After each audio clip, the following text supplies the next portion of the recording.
মাওলানা মুহাম্মদ ওয়া আলা আলি সাইয়্যিদিনা সাল্লাল্লাহু তাআলা আলাইহি ওয়াসাল্লাম। হযরতে গিরামি না তো শুনলেন, মানকাবা তো শুনলেন। আমি নাক মানকাবাতের দিকে যাচ্ছি না, কটা কথা শুনেন। আজকে যে রাত, আজকে যে রাতে আমরা দাঁড়িয়ে আছি, বসে আছি, এই রাত আজ থেকে প্রায় 1400 বছর পূর্বে যখন সরজমিনে কারবালায় এলো, গাও করবেন, মেয়েদের তরফ থেকে শব্দ আসছে, কথা বলিও না। 1400 বছর পূর্বে এই রাত যখন সরজমিনে কারবালাতে এলো,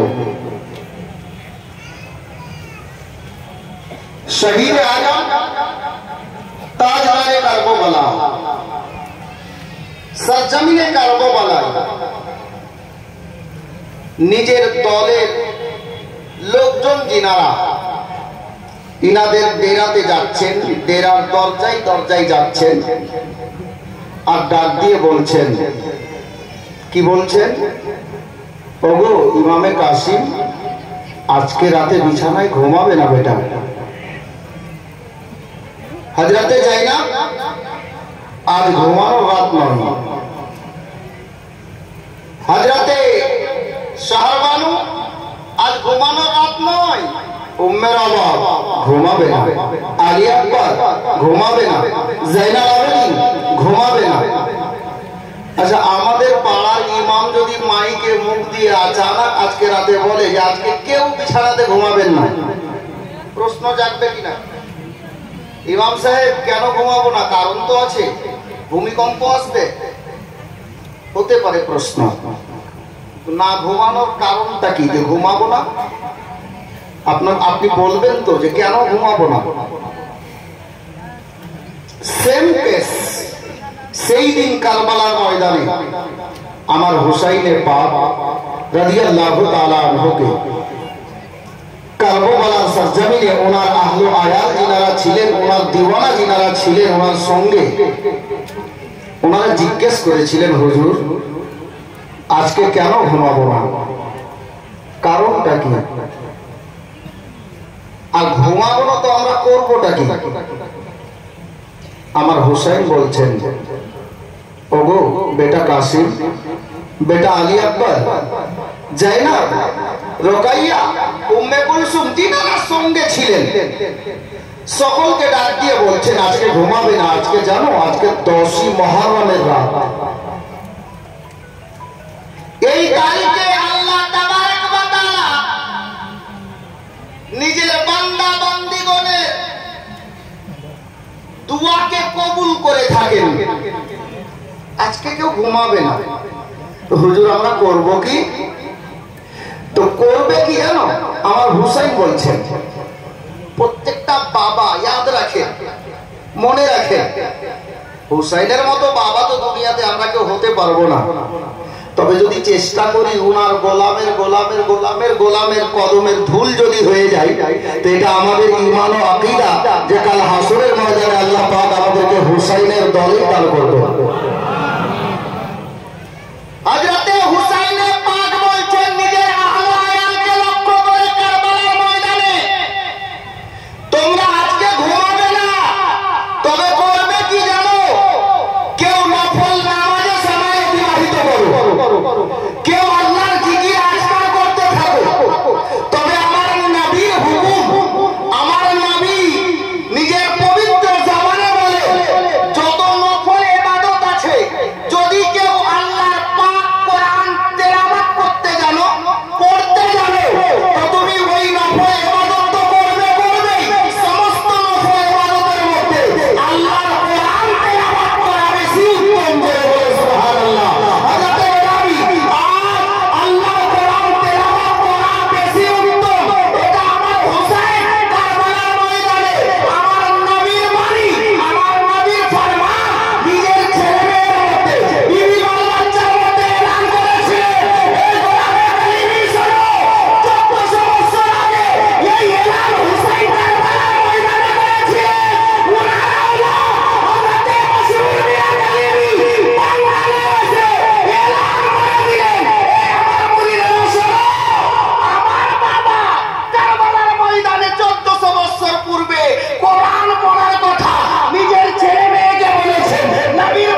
খুলে দিয়েছেন। একটাই উনি আমাদেরকে শিক্ষা দিতে চাইছে, আমাদের পিতা আমাদের বাবা সব জমিনে কারবালাতে নিজের আহলে আয়ালকে বেটা বেটিকে কোরআন পড়ার তাকিদ করেছেন, ইশারা করে গেছেন।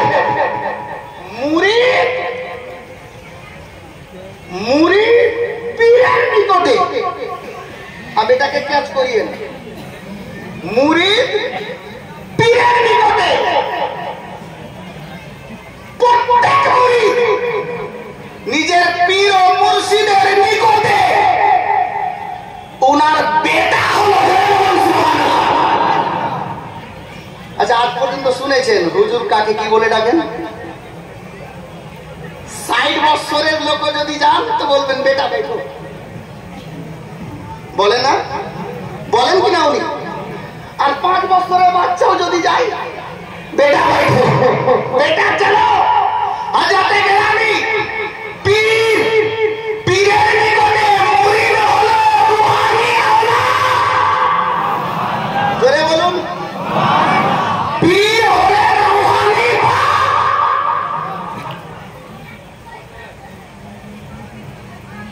এখানে তো অনেকটা পয়েন্ট বেরিয়ে আসছে, কোন দিকে যাই? কিন্তু কারবালা যেতে হবে।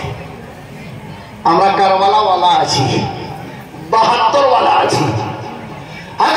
আমি ইনশাআল্লাহ তাআলা আমি ওদিকে নিয়ে যাচ্ছি। মুরিদ হলো পীরের নিকটে রুহানি আওলাদ, মানে বেটা। তো নিজের বাপকে কে কে ভালোবাসেন হাত তুলে দেখান তো। মেয়েরা না, ছেলেরা। আচ্ছা, এবার নামান। আমি তো শুধুমাত্র বললাম যে নিজের বাপকে কে ভালোবাসেন। একটা বাপ তো হলেন আপনার জন্মদাতা বাপ, যিনি আপনাকে জন্ম দিয়েছেন, ঠিক না? এটা হলো জিসমানি বাপ। আশা করছি বুঝতে পারছেন।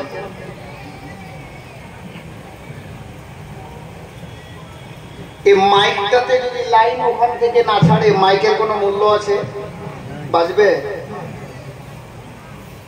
এই যে আপনারা দেখছেন আমি দাঁড়িয়ে আছি আপনাদের সামনে, আছি না? এখানে একটা প্রত্যেকটা মানুষের আত্মা আছে, দিল আছে। এই দেহের মধ্যে যদি রূহ, ভাই ক্যাচ করো, গল্প না ক্যাচ করো, অনেক দামি কথা আছে। এই দেহটার মধ্যে, আমি আসমাউলের মধ্যে যদি এই রূহটা এখনই 2 সেকেন্ডে বেরিয়ে যায়, আমি এরকম দাঁড়িয়ে কথা বলতে পারবো? পারবো ভাই? প্রথম নম্বর কথা হলো জন্মদাতা বাপ, উনি হলেন জিসমানি বাপ। আর নিজের মুরিদের জন্য হলেন রুহানি বাপ। যেমন রূহ ছাড়া দেহ বেকার, কোন মূল্য নেই। আর আগে বলবো? আশা করছি বুঝে গেছেন, আশা করছি বুঝে গেছেন। উনি রুহানি বাপ, আমরা রুহানি আওলাদ। আমরা তো জিসমানি বাপকে ভালোবাসি, জন্মদাতা বাপকে ভালোবাসি, দরকার আছে, বাঁচতে হবে। জন্মদাতা বাবাকে ভালোবাসা প্রত্যেক ছেলের জন্য ফরজ। কিন্তু যিনি রুহানি বাপ, যদি রুহ না থাকে, যেমন বডি বেকার, তো রুহানি বাপকে যদি ভালো না বাসেন তো আপনার রুহানি বাপ আছে আর কার নেই, ও ফয়সলা করবে কে কেমন আছে। ইনশাআল্লাহ। বেরাদারানে ইসলাম,